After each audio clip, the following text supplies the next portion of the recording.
Hello guys, it's Ray from Property Space and I'm going to show you some basement development work. So we'll start off with some underpinning and then we'll get on to the drainage and then finally the tanking for the basement.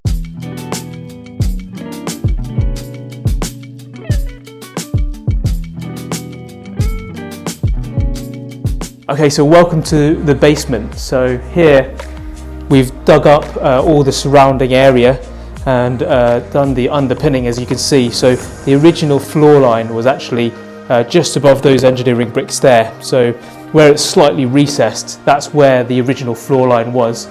So what's happened here is we've dug down 1 meter to ensure that there's adequate foundation, and also to allow that increase of head height. So originally this room was 1.8 meters in head height, and we've dug down to ensure that we are over the 2 meters minimum. In fact, this will be probably 2.1 or 2.2 meters in head height once we're finished.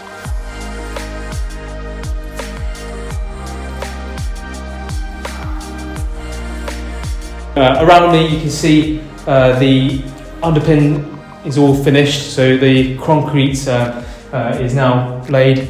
The slab, which is in front of me here, there's a concrete slab base which is over about 20 to 30 centimetres in height. That's all tied in with bars into the underpin concrete. So it's a really strong basement now. So all the walls are underpinned, and it's a slab that is basically taking all the weight of the walls with it as well. So it's fully supported.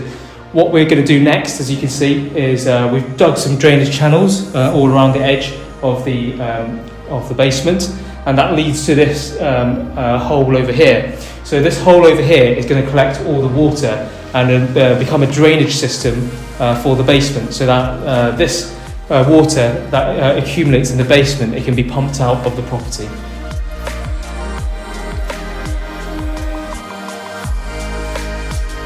So the black paint over here on behind, that is tanking paint. So that basically makes the bricks a little bit more waterproof and watertight.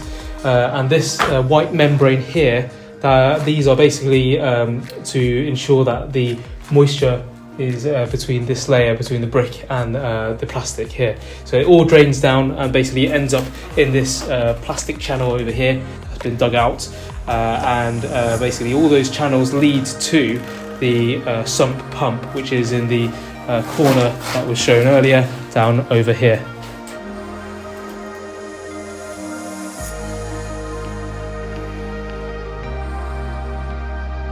This is pretty much the end of the road in terms of the basement development. We're on to the first fix now. So as you can see around me, the membranes are all on the wall, so the tanking's all finished. We've also done the final concrete screed, so the final layers on top of the insulation, and below that insulation we've got a further membrane, and then finally the concrete slab, which basically reinforces the entire structure for the basement. Okay, so as part of the development works in the basement, we are also increasing the size of the light well. So previously the light well was about half the size of this, so not that big. We've improved the width and also the depth. So we basically formed it at the minute. We dug it out and then basically put OSB and a bit of insulation behind that, waterproof insulation that is. And then around those channels we've created basically a concrete structure all around it. So that will give us really nice light in this room, natural light. So basically above here there will be some basically iron rods going right across, and that will basically protect anything from coming down over here. But there's going to be plenty of natural light, so it'll feel really nice and bright in this basement once we're all finished. So that's it. So for the basement, we're now onto the first fix. So you can already see some of the pipe works are already done, and also the electrics. So the electrics has all been wired in now. So we're now onto insulating the walls of the basement, and then finally onto plasterboarding.